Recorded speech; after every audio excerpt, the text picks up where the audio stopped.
Everybody, for goodness sake, not Armageddon.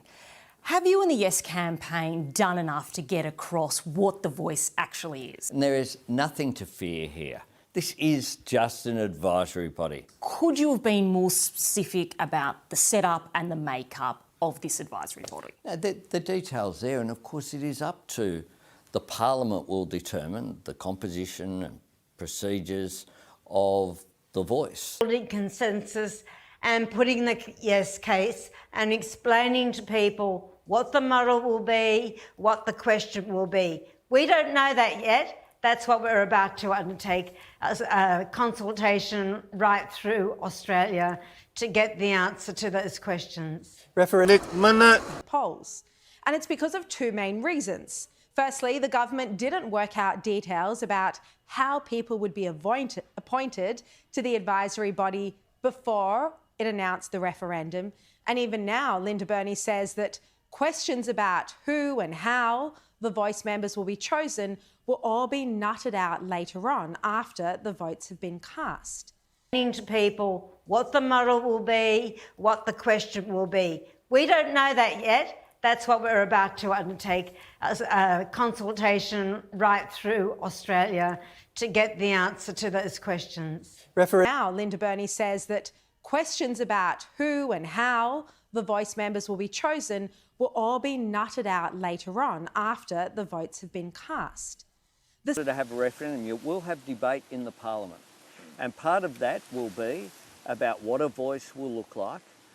That will occur inevitably, that discussion. Before the referendum. But inevitably there'll be a discussion about what it will look like. So we will see... the final form is accountable to the Parliament, just like other laws in this country are accountable to the Parliament. But I'm just wanting to, because this is the interesting part, you are saying to us there will be some greater detail before Australians vote, because you know the line that critics will run, if you don't know, vote no, about this Voice. You are saying there will be some greater detail. But what you will have, be very clear, David, that by the way that the constitutional proposed changes are there, it's making it clear that the primacy of the Parliament does continue.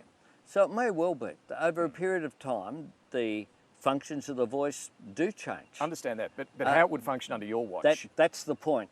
Well, we're not there yet, no, David. But that's the point. This is the detail that some want to at least see, not in the Constitution, no, but to see from you. But David, there will be. One of the things that I'm trying to avoid here, there will be, as occurred at the end of the last... Could you have been more specific about the setup and the makeup of this advisory body? The detail's there, and of course it... Come up against the Voice is that we don't know the detail.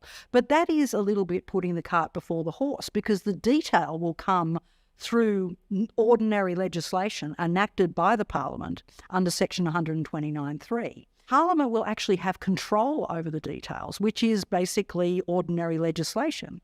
And we don't vote on ordinary legislation. We vote on changes to the Constitution. So we would be voting to confirm that Parliament has that power, but that would be it. Those details will be worked out under Section 129(3) after the Voice is created. And those details, in my opinion, should be worked out in consultation with Indigenous people, which is itself a process, which is why we're not getting the detail now, because, that process has to happen. So I think there has been a bit of confusion about this issue of detail, because we're not voting on the detail. Parliament will have control of the detail. And the other thing that will mean is that future parliaments will be able to change those details. And that's important. You don't put detail in a constitution because the constitution is so rigid you can't change it. Could you have been more specific about the setup and the makeup of this advisory body? The detail's there, and of course it... And what they should have said was that the judge's retirement needed to be determined by the Parliament, so that we don't have a situation where all judges have to mandatorily retire at 70. And that's why the Constitution now is about principle, and the detail comes later. Could you have been more specific about the setup and the makeup of this advisory body? The detail's there, and of course it... To establish the Voice, to provide the details around how it will be composed and how it will operate. and to, in that sense, bring it into effect. That legislation will take a while, I think, to negotiate. There will need to be discussions with First Nations peoples themselves. There will need to be discussions in the Parliament.